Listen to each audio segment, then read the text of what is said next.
that is bone dry. And we're starting with Terra Sigillata. So Terra Sigillata is located right up here. It says Pitfire, Terra Sig.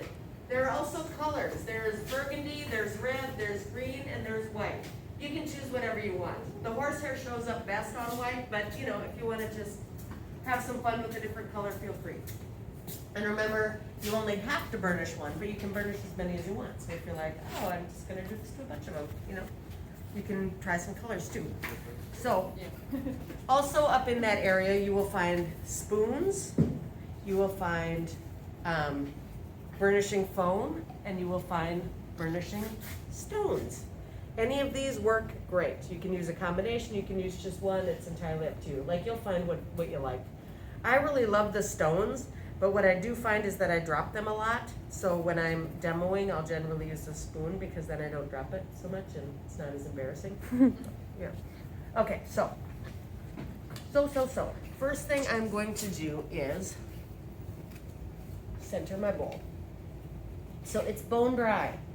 When is clay the most fragile? Bone dry. Bingo, right? So these are crazy fragile, so you want to handle them with some care. And so you don't want to put lines in when you're centering. You just want to kind of be gentle. Tap. I never want to go fast because if this baby goes flying, right, it's over. So there we go. I am centered. I'm also going to show you with the other one, with the one that's being passed around, how to burnish without the wheel. You don't have to do it on the wheel. It's faster. To me, it's a lot easier, but if you just want to do it in your hands, you're absolutely welcome to. If you're like, I'm so tired of centering everything, right? Which I understand. Okay, so here is my Terra Sig, and it is a what is Terra Sig? Terra Sig is a super, super tiny particled slip. So how we make this is we mix up it's just basically like the same stuff that your stoneware slip is, but we mix it really watery. We mix it with the power blender to make sure that it gets really, really incorporated, super, super watery, and then we let it sit for 48 to 72 hours. And in that time, the heavy stuff goes to the bottom, the water goes to the top, and there's a thin layer in the middle that's called Terra Sigillata, and it's the tiny particles. So we siphon that off just like we would siphon gas out of a gas tank, right? So everybody has done that at some point? No? I'll teach you how if you ever want to learn. But it's really useful. It is a really useful thing, right? I know, I learned it on my granddad's place, and I'm like, oh, now I can make Terra Sig. But basically, yeah, we siphon off the center. And so this entire container is Terra Sig. So you don't have to look for the thin center part of that and sieve it out. But you do need to be sure that it's mixed, because even the tiny particles, if they sit long enough, will go south a little bit. So do you remember the Maria Martinez video?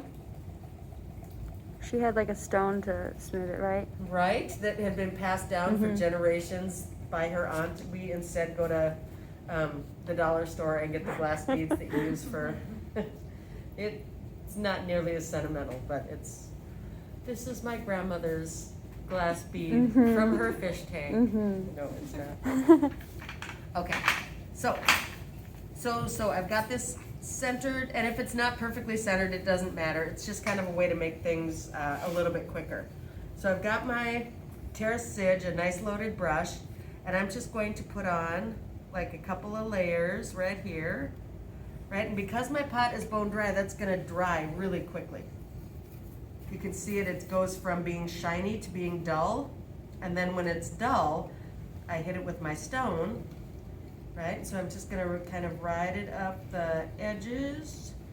Now what you wanna do is be sure that you get to burnishing it before it turns chalky. And chalky happens pretty quickly. But so there I've got that burnished nicely. If you could feel it, you would feel that it feels really silky. But I still have lines, and I don't want my lines to show. So that's where that little buffing foam comes in real nice. Kind of gets rid of that. And this is one pass, right? I'm just doing this in one pass. But you'll do multiple passes or multiple coats.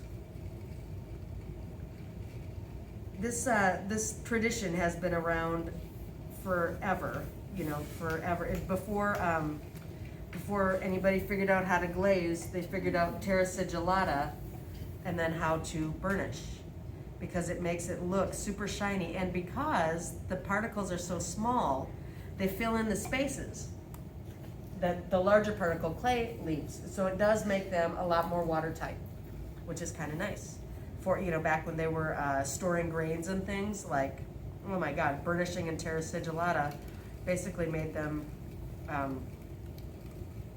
able to hold water and things that they didn't do before. So I'm just running this up the side slowly. Now, if it's still wet when you burnish, you'll get clay on your burnishing tool, and that means that it's just too wet and you're actually pulling off. And sometimes you accidentally create a texture, which is not cool. It's not the end of the world, but it's not that cool. So there we go, nicely burnished. Now I'm gonna go over it with my little bit of foam. This foam thing, is new to me. I learned this when I was at Aramont, actually last January, which was great. But somebody was burnishing using packing foam. I was like, what are you doing? They were like, it's basically like plastic, but it's soft, and so it works really. I was like, shut up. And so I cut up a whole bunch for everybody, because everybody seems to really like it. So I've got that much of it burnished, right? And I'll pass that around. Don't hold by the rim, right? Knowing that it is fragile. Right, you can see the light reflecting from the, isn't that crazy? That's all it takes. I think it's kind of awesome. So a couple of things that are going to give you trouble. There you go, very nice. Things that are going to give you trouble are the rim, right? The rim is already fragile.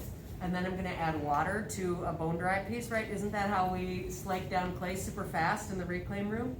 Yes, it is. It's exactly how we get it ready for reclaim, right? We put it in water and it turns into soft clay in no time flat. So the rim is always trouble. I would not recommend doing the rim on the outside and then doing the rim on the inside, right? So if I'm going to, thank you.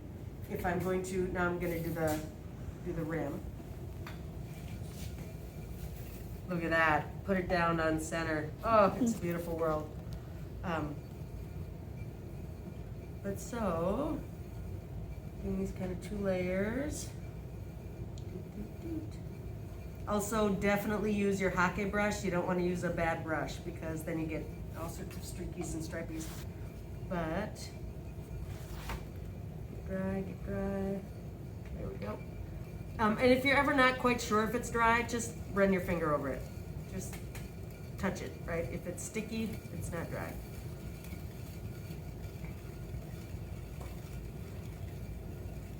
I did this with a closed or a cupped curve, because when we horsehair these, which is a ton of fun and beautiful, can you grab is the horsehair piece still up there? Oh shoot! I had my studio assistant pack up all those bowls today, and I was like, except this one. But I think she accidentally maybe got it in there. But so I've gotten up to the rim. I can't quite get it on the wheel that way, so I'll just do this by hand now, holding it in my lap. But so just giving it a soft burnish, and notice I'm supporting it on the other side with my finger, because it's so easy to crack that rim if you push too hard. And I'm not pushing hard at all. That's also important to know. With the stone or with the foam, you're not pushing hard at all. You're just rubbing it over the surface. So burnishing is rubbing, not pushing. So poor Will is probably freaking out, going, really? I'm gonna do that to my whole piece? Are you high, Al? Because he's gonna, yep, his is kind of pre-burnished, so we're just gonna put a layer of terra sig on and just buff it with foam. And we're gonna spray it on, not paint it, right, because it just goes so much faster, it's so much more universal. But so now I've got the rim done. So now when I go to the inside, and you don't have to do the inside and the outside. You only have to do You only have to do the surface that you want to horsehair, right? This is kind of a cupped curve, and I did that because very often, like Annie, can I have your flared bowl? Which one's mine? The freed curve in the middle? Yep, that one. Right, so a freed curve is the easiest to burnish, right? You just burnish the inside, and that's where all your horsehair is gonna go. And that's a really, really beautiful option.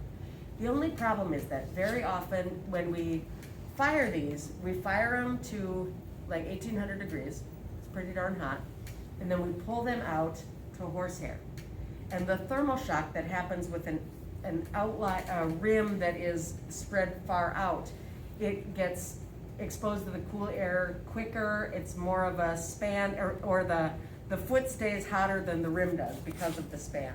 And consequently, we very often get cracking in a full out freed curve. So I thought I would do a more conservative curve, like a supported curve is a great idea, or a cupped curve is a great idea. A freed curve is absolutely beautiful, so long as you understand that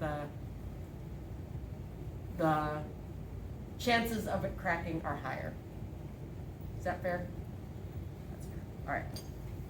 Well, thank you for that fine example. But so, if you're doing inside, outside, which I'm gonna do on this one, now I just burnished the rim, so I don't wanna start on the rim. I'm gonna start in the interior, at that interior base. And that way, this has time to kind of settle in, it has time to dry, so it's not taking on too much moisture, because yeah, we're adding moisture to bone dry clay, so we're adding the potential for cracking for sure. So best way to increase our odds of success is to not put too many layers of wet on the bone dry clay in one place.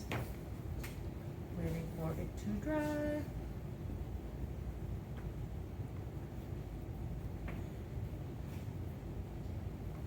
There we go. Under my Helio. So I think that's a pretty good just example of how to do it. It's not that hard, but it's pretty easy to screw it up. Is that fair? Right, like right now, if I just push too hard and I knock this thing off center and it flies into my rim, you know, I've probably destroyed that bowl, which is a bummer. You don't want to destroy bowls. But the thing to always remember is that at any point, you just take it off the wheel and give it a little buff. Right? Just like that. So let's make believe that I'm tired of centering, and so I'm not going to do that.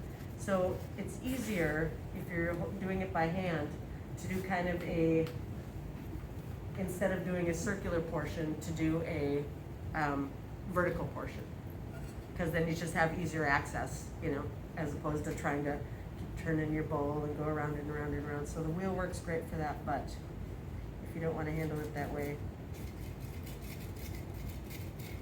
do a vertical portion.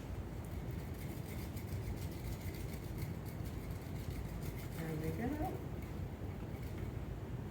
Oh, that went very well. Also, you know, just kind of figuring out what works the best for you. And I really like using, like I said, I like using the stone, except that I drop them a lot, which is sometimes embarrassing and often very loud. But like for this interior, you know, if I use the spoon, because it's not the same curve as my bowl, then I'll wind up scraping it up, you know, and that would be kind of a mess. So I use the stone, and then I'll go in and buff it a little bit. But yeah, so that worked nicely. And now we'll do this. So pass that around so you can see how that works. What do you think? Think you can handle it? Yeah? Maybe. Maybe? But isn't that amazing just how